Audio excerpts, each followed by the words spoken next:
नमस्कार दोस्तों, स्वागत है आपका हमारे चैनल पर। आज हम आपके लिए एक ऐसी कहानी लेकर आए हैं जो गर्व से शुरू हुई लेकिन हार और अफसोस में डूब गई। जी हाँ, आज है 23 मार्च यानी पाकिस्तान का पहला संविधान दिवस।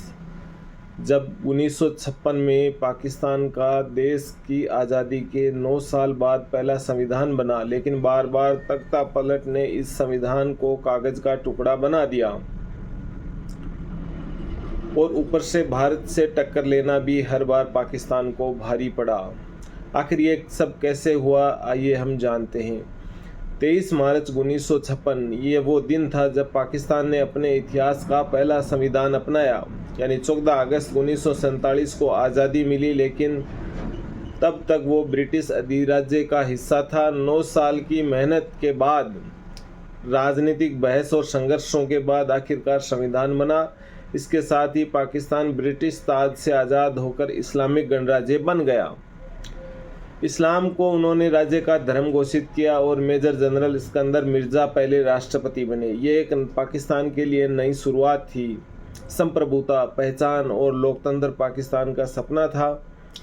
लोग इसे संविधान दिवस के तौर पर भी मनाते हैं। उस वक्त ये गर्व का पल था, लेकिन ये कुछ ही ज़्यादा दिन तक नहीं टिकी। आगे जो हुआ वो इस संविधान को मात्र कागज़ का टुकड़ा बनकर रह गया। 1956 में लागू हुआ संविधान 1958 में ही 2 साल बाद ही तख्ता पलट से कागज़ का टुकड़ा साबित हो गया।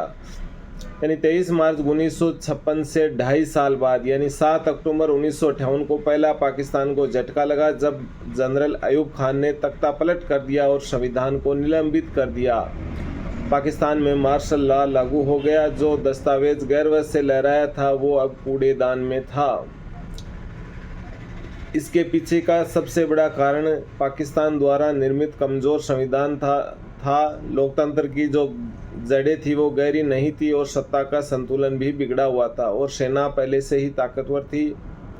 राष्ट्रपति और सेना अध्यक्ष अयूब खान के बीच सत्ता की लड़ाई ने सेना को मौका दिया और पहली बार संविधान कागज़ का टुकड़ा बन गया और सेना सत्ता की मालिक बन बैठी।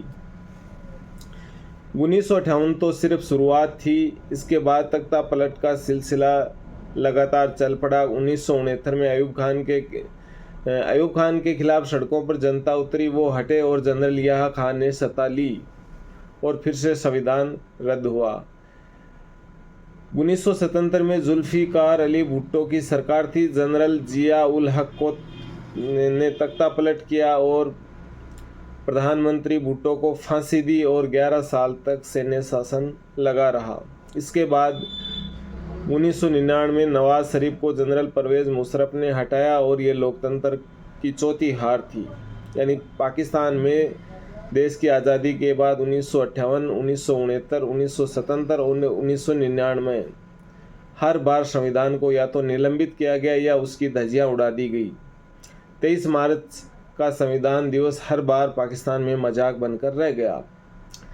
संविधान की नाकामी के साथ साथ भारत से टक्कर लेना भी पाकिस्तान को काफ़ी भारी पड़ा और आज़ादी के बाद से 4 बार उसे जंग में भी हार का सामना करना पड़ा। सबसे पहले 1947-48 की लड़ाई में कश्मीर में पाकिस्तान की पहली हार हुई। इसके बाद 1965 में दूसरी जंग में भी पाकिस्तान को हार मिली।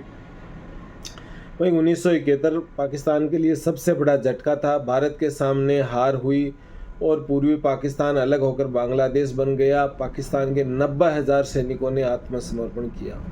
वहीं चौथा प्रयास पाकिस्तान की तरफ से 1999 में किया गया, जिसमें कारगिल युद्ध में भी उसे पीछे हटना पड़ा। यानी हर बार भारत से टक्कर ने सेना को और मजबूत किया, लेकिन पाकिस्तान में देश में सत्ता और सरकार को कमज़ोर किया। संविधान की जगह सैन्य शासक ने ली और विकास पाकिस्तान का पीछे छूट गया। बार बार क्यों हारा पाकिस्तान? संविधान जो कागज़ का टुकड़ा बन गया, इसके पीछे प्रमुख 3 से 4 कारण हैं, जिसमें कमज़ोर लोकतंत्र, सेना का दबदबा, नेताओं की नाकामी, क्षेत्रीय असंतुलन, ये प्रमुख इसके कारण रहे।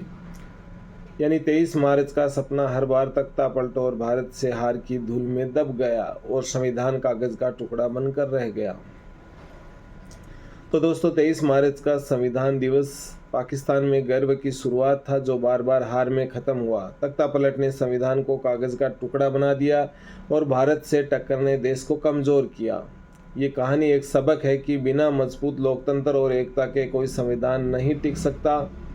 आपको क्या लगता है, क्या पाकिस्तान कभी इस सिलसिले से बाहर निकलेगा? कमेंट बॉक्स में अपनी राय दीजिए। अगर वीडियो पसंद आया तो लाइक करें, शेयर करें और चैनल को सब्सक्राइब करें। मिलते हैं अगले वीडियो में। नमस्ते।